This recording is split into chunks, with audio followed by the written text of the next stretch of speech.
امام زین العابدین ان کی والدہ کا نام شار بانو ہے. میں نے کہا وہ معصوم ہے, اگر معصوم ہے تو پھر 17 معصوم کرو, آگے گنتی آؤ نا. میں نے کہا ان کو بھی چھوڑو, اگر تیرا کلیہ تیرا قاعدہ یہ ہے کہ نبی معصوم کا دودھ پیتا ہے غیر معصوم کا نہیں پیتا, تو میں نے کہا مجھے بھی یہ بتاؤ حضور نے بکری کا دودھ پیا ہے؟ کہنے لگا بکری کا پیا ہے. میں نے کہا بکری معصوم ہے. ڈاچی کا دودھ پیا ہے اونٹنی کا؟ کہنے لگا پیا ہے. میں نے کہا ڈاچی معصوم ہے. بھائی کلیہ مسئلہ سمجھاؤ نا. حلیمہ پاک کہنے لگا نہیں مولوی صاحب جس بات پہ آئے ہو صرف مجھے کہنے لگا اتنا بتاؤ کہ حضرت حلیمہ کا مذہب کیا تھا. مجھے کہنے لگا ان کا مذہب کیا تھا. میں نے کہا اچھا. میں نے کہا چل میں نہیں بتاتا تو بتا کیا مذہب تھا, کیا مذہب تھا. میں نے کہا مجھے اتنا پتہ ہے جب حضور کو لے کر حضرت حلیمہ نکلی نا تو سب سے پہلے خانہ کعبہ گئی, 7 چکر حضور کو لے کر کعبے کے لگائے. میں نے کہا مختلف قبیلے تھے عرب کے اندر, مختلف قبائل تھے, ان کے اپنے اپنے بت تھے, بتوں کے نام تھے. کسی کے بت کا نام لات تھا, کسی کے بت کا نام منات تھا, کسی کے بت کا نام عزا تھا, کسی کے بت کا نام حبل تھا. مجھے حلیمہ کے بت کا نام بتا جس کی حلیمہ پوجا کرتی تھی. اگر وہ بت پرست تھی تو ثابت کر حلیمہ کے گھر کے اندر کوئی بت تھا, اگر تھا تو اس کا نام بتا. اور قبیلے کا بت تھا, قبیلہ بنو سعد کے بت کا نام تو بتا دو. حلیمہ سعدیہ کی رضا کا انکار مان کر دو. بت پرستی کہنے لگا پھر مذہب کا کیا تھا. میں نے کہا مجھے یہ بتا, حلیمہ سعدیہ کے مذہب کی بات کرتا ہے, رسول اللہ کے خاندان کا مذہب کیا تھا. کہنے لگا وہ تو ملت ابراہیم پر تھے. میں نے کہا یہ بھی ملت ابراہیم پر تھے. اب پیار سے بولو سبحان اللہ, بلند آواز سے بولو سبحان اللہ. بس آخری بات میری ختم ہوگی. حلیمہ سعدیہ فرماتی ہیں میں نے رسول اللہ کو لے کر اپنی اونٹنی پہ بیٹھی, جو ہی میں مکے سے نکلی وادیاں آ گئی, پہاڑ آ گئے, میں پہاڑوں کے پاس سے گزرتی تھی, میں پتھروں کو دیکھتی, پتھر جھک کر اس محمد کو سلام کرتے تھے, درود پڑھتے تھے, پہاڑ جھکتے جاتے تھے, وادیاں جھکتی جاتی تھی, سفر طے ہوتے جاتے تھے. میری کمزور سی اونٹنی اس کے اندر اتنی تیزی آئی, بجلی کی طرح تیز وہ چلتی ہے. جو پہلے دائیاں چلی تھی وہ پیچھے رہ گئی, میری اونٹنی آگے نکل گئی. اور آوازیں آتی تھی بڑی تو نے توقیر پائی حلیمہ, بڑی تو نے توقیر پائی حلیمہ, بڑی تو نے توقیر پائی حلیمہ, بنی تو محمد کی تائی حلیمہ, بنی تو محمد کی تائی حلیمہ. پتھروں سے بھی آوازیں آتی تھی, آوازیں کی آتی تھی, تو لٹ لئی خدا دی خدائی حلیمہ, تو لٹ لئی خدا دی خدائی حلیمہ, بڑی تو نے توقیر پائی حلیمہ, بڑی تو نے توقیر پائی حلیمہ. آقا کا میلاد منانے والوں مل کر پڑھ لو بڑی تو نے توقیر پائی حلیمہ, بڑی تو نے توقیر پائی حلیمہ, بنی تو محمد کی دائی حلیمہ, لٹ لئی خدا دی خدائی حلیمہ, ایک لٹ لئی خدا دی خدائی. کہتی ہیں میں لے کر حضور کو جب گھر پہنچی نا, جو ہی میں نے اپنے اجڑے ہوئے گھر کے اندر قدم رکھا حضور مسکرائے. سبحان اللہ. اب حضور کے مسکرانے پہ بھی جو بندہ سبحان اللہ نہ کہے, مجھے نہیں پتا وہ زندگی میں کب مسکرائے گا. فرماتی ہیں میرے گھر کے اندر جو ہی میں نے قدم رکھا حضور کو سینے سے لگایا ہوا تھا, حضور مسکرا پڑے. نبیوں نے سلامی دی, نبیوں نے سلامی دی, ولیوں نے غلامی کی, نبیوں نے سلامی دی, ولیوں نے غلامی کی, نبیوں نے سلامی دی اور ولیوں نے غلامی کی، حلیمہ تیری کٹیا میں کون مسکرایا ہے، حلیمہ تیری کٹیا میں کون مسکرایا ہے، ذرا پیار سے پڑھ لو، حلیمہ تیری کٹیا میں کون مسکرایا ہے، حلیمہ تیری کٹیا میں کون مسکرایا ہے۔ آخری بات ختم۔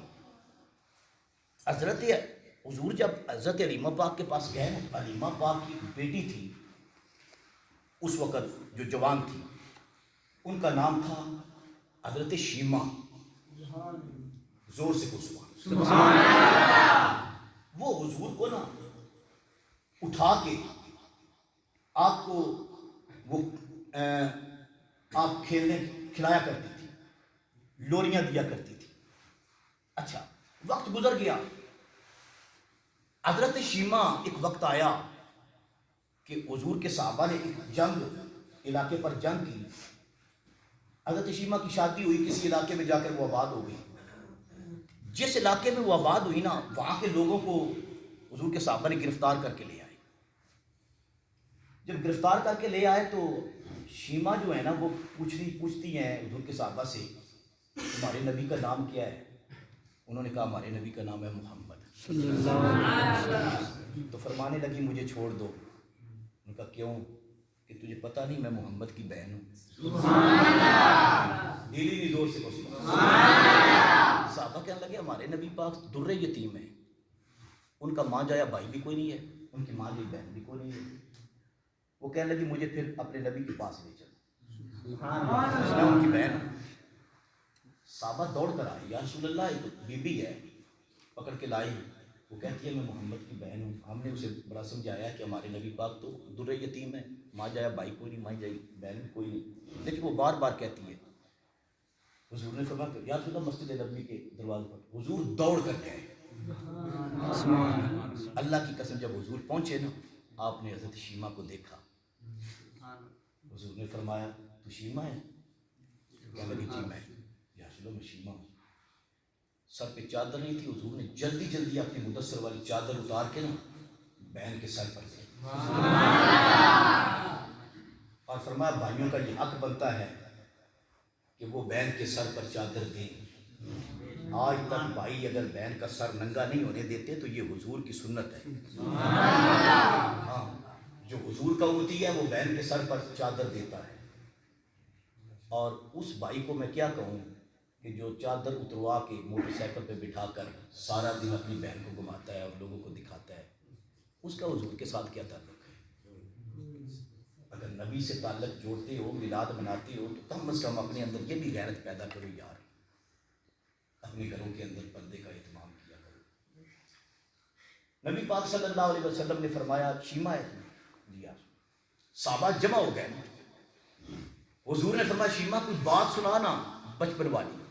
سبحان اللہ۔ یہ میرے سارے صحابی ہیں، یہ میرے بڑے دیوانے ہیں، مجھ سے بڑی محبت کرتے ہیں، جن چیزوں کی میرے ساتھ نسبت ہے ان سے بڑا پیار کرتے ہیں، ان کو میری بچپن کی کوئی بات سنا رہے ہیں یقین ہو جائے۔ اب شیمہ نے ایک ہی بات سنائی، بس میں وہ آپ کو 2 لفظوں میں جملوں میں سناؤں گا۔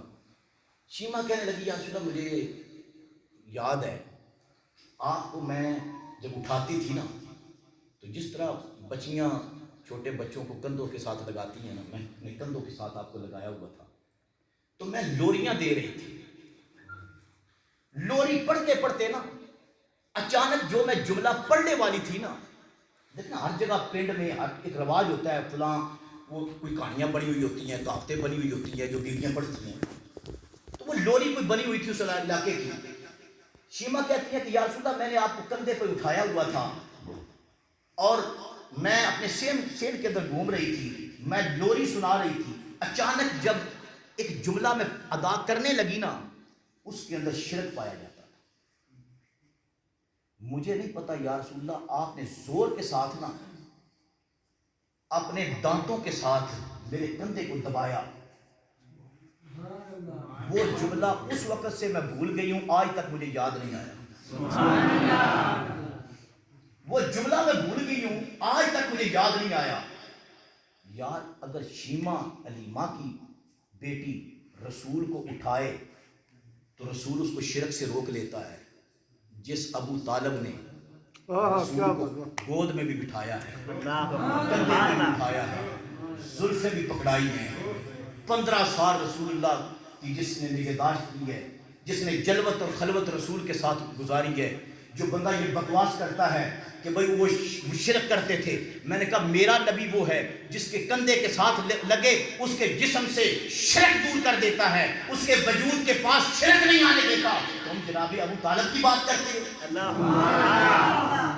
حضرت شیمہ فرماتی ہیں وہ جملہ شرک والا میری زبان پر آئے ہی نہیں۔ جہاں نبی ہوتا ہے وہاں شرک نہیں ہوتا، نبی شرک مٹانے کے لیے آیا ہے۔ یہ کیسا تم نے کلمہ پڑھا ہے کہ نبی کے گھر میں شرک، نبی جس گود میں ہے وہاں شرک، نبی جس کے دسترخوان میں پلا ہے وہاں شرک، اور جس گھر میں رہا ہے وہاں شرک، جو نکاح پڑھاتا ہے وہاں شرک۔ میں نے کہا اگر نبی کا کلمہ پڑھا ہے تو اپنی زبان کو کنٹرول میں رکھ، زبان کو سنبھال کے رکھ، جہاں نبی ہوتا ہے وہاں شرک نہیں ہوتا۔ میرے نبی پاک علیمہ کے گھر میں آئے، نبیوں نے سلامی دی اور ولیوں نے غلامی کی، اور سب یہ پوچھتے حلیمہ تیری کٹیا میں کون مسکرایا ہے، حلیمہ تیری کٹیا میں کون مسکرایا ہے۔ باقی ساری باتیں 12 ربیع الاول کے دن علماء آپ کو سنائیں گے انشاءاللہ، بڑی محفلیں ہیں۔ علامہ سیالوی صاحب کو تقریر میں نے زیادہ سنا دیا آج، میں ویسے ارادہ کر کے تھوڑی کر دیا، زیادہ کر دیا، چلو اگلی تقریر میں کاٹ لیں گے۔ اللہ پاک ہم سب کو حضور سے محبت عطا فرمائے۔ وما علینا الا البلاغ۔